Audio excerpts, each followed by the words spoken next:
Assalamualaikum warahmatullahi wabarakatuh. Kembali lagi bersama saya Sukmaji Pamungkas dari jurusan Pendidikan Sejarah Universitas Sultan Ageng Tirtayasa yang sedang berkuliah dengan program Permatasari di Universitas Negeri Padang. Di sini saya akan menjelaskan tentang faktor-faktor yang mempengaruhi dalam kepemimpinan. Yang pertama itu ada pemimpin, orang yang mampu mengaruhi orang-orang yang ada di sekitarnya atau di tempat kerja agar mencapai suatu tujuan tersebut. Itu sangat diperlukan. Apabila pemimpin ini tidak bisa mempengaruhi, tidak bisa memerintah, tidak bisa menyuruh atau melakukan sesuatu, maka organisasi tersebut tidak akan maju, karena bagaimanapun perintahnya itu tergantung sama atasan atau pemimpin, bawahan hanya mengikuti. Lalu yang kedua itu ada bawahan. Bawahan biasanya memiliki peran yang sangat strategis, karena pemimpin yang baik mampu memilih dan memilah sesuatu yang dimiliki dari si bawahan tersebut. Pemimpin itu tahu skill, kemampuan atau kompetensi dari bawahannya tersebut. Nah, seorang pemimpin ini harus tahu dan jangan salah pilih bawahan. Apabila salah pilih bawahan, maka organisasi tersebut tidak akan berjalan dengan baik. Nah, ini merupakan faktor yang kedua. Yang ketiga itu situasi atau keadaan pimpinan mempengaruhi agar sependapat, sepemahaman, sejalur dengan apa yang pemimpin lakukan atau katakan. Jadi pemimpin ini tuh harus jadi jalan utama agar bisa diikuti oleh bawahannya atau orang di bawah dalam tingkat sosial ya, dalam suatu organisasi.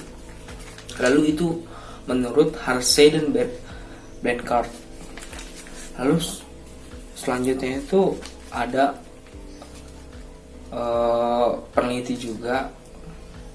Dia berteori. Dia bernama Theodore Kowalski, Thomas J. Lalu ada Leslie James Y. Yang pertama, kepemimpinan itu dipengaruhi oleh 3. Yang pertama itu personal pemimpinnya, yang kedua itu organisasinya, yang ketiga itu sosial atau orang-orang yang sekitarnya. Yang pertama itu pemimpin itu memiliki kemampuan atau nilai-nilai yang ada di dalam dirinya. Jadi sesuatu yang ada dalam dirinya, skill, kemampuan atau kompetensi itu harus mumpuni. Jadi seperti wibawa ya, contohnya wibawa, harus punya kewibawaan gitu.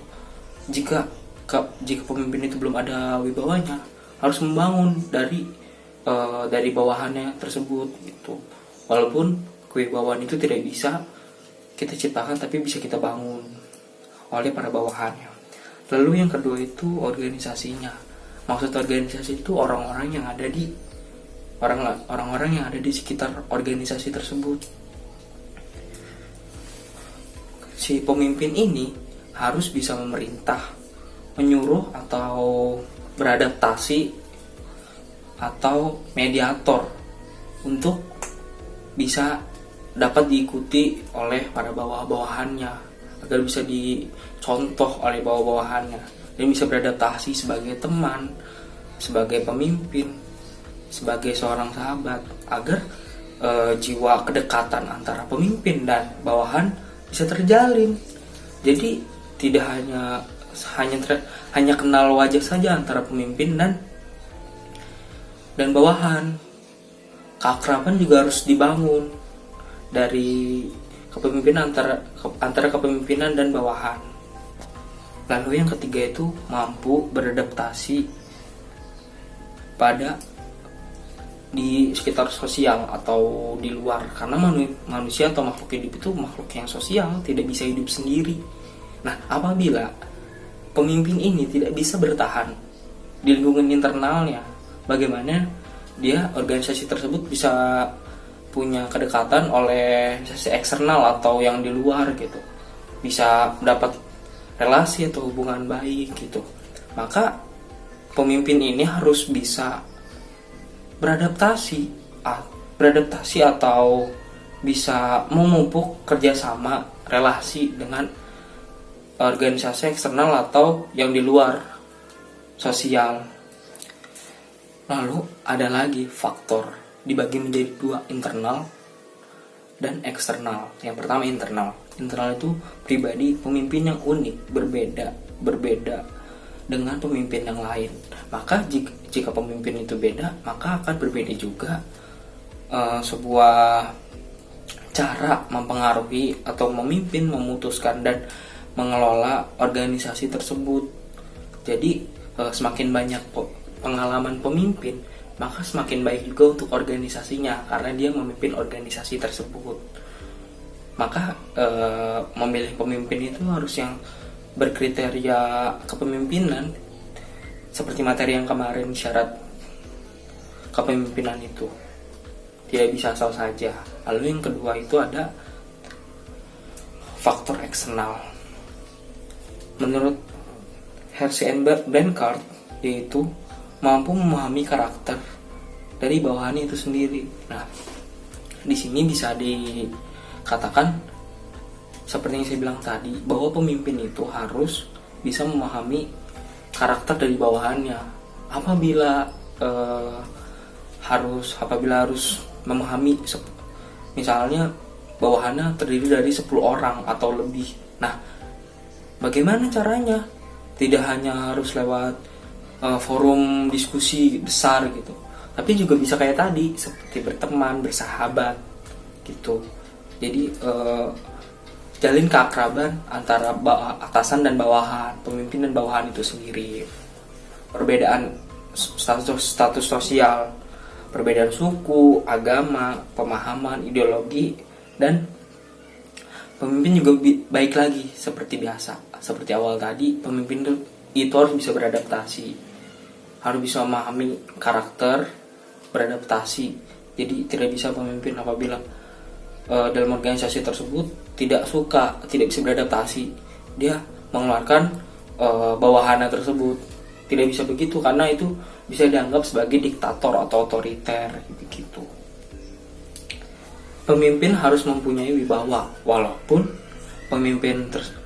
semua pemimpin yang ada di dunia ini atau di sekitar kita tidak mempunyai jiwa kewibawaan gitu. Agar apabila pemimpin itu punya wibawa, bisa mudah untuk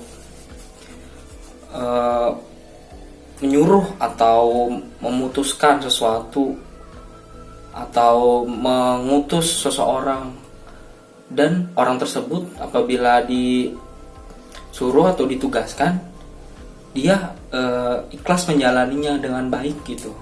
Jadi pemimpin itu harus punya wibawa, walaupun tidak punya harus dibangun begitu. Pemimpin juga harus mengetahui bawahannya.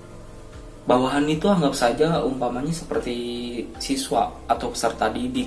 Nah, di setiap kelas atau sekolah, setiap peserta didik itu banyak, di kelas tuh banyak, tidak hanya 1, 2 orang, 5 orang, tapi 30, 40. Nah, itu kita harus paham karakternya gitu. Kita tidak bisa mematok karakter kita untuk pembelajaran si peserta didik tersebut, tapi kita harus mengikuti karakter dari peserta didik tersebut, karena peserta didik tersebut tidak berkarakteristik dewasa seperti kita, tapi kita harus mengikuti mereka, karakter mereka bagaimana, inginnya bagaimana, kita ikuti. Jadi baik lagi pemimpin harus bisa beradaptasi. Adaptasi itu paling utama, karena di situasi apapun, di waktu apapun, pemimpin itu harus bisa mengatasi segala sesuatu atau masalah. Dengan cara apa? Pemimpin itu bisa memahami bawahan atau umpamanya tadi murid, yaitu dengan cakatan, sebuah pendekatan pedagogi secara tingkah laku. Seperti tadi, dia seperti dianggap sebagai teman, tapi tidak menurunkan sebuah derajat dari pemimpin tersebut. Dalam buku apapun, buku kepemimpinan, di sini mengatakan keberhasilan sebuah kepemimpinan itu pemimpin yang mampu beradaptasi, memimpin dan mengenal bawahannya secara baik. Itu di buku kepemimpinan manapun selalu ada quotes itu. Baik lagi, beradaptasi. Pemimpin itu bisa beradaptasi tergantung situasi dan kondisi nanti bagaimana ke depan jalan organisasi. Jika pemimpin tersebut tidak bisa bertanggung jawab, maka bawahannya pun harus kerja ekstra. Apabila pemimpin tidak bisa diandalkan seperti itu, maka kita harus memilih pemimpin yang bisa bertanggung jawab, amanah, dan menjalankan tugas yang telah disusun di awal rapat atau pertemuan diskusi forum. Terima kasih, itu saja yang bisa saya sampaikan. Kurang lebihnya mohon maaf. Wassalamualaikum warahmatullahi wabarakatuh.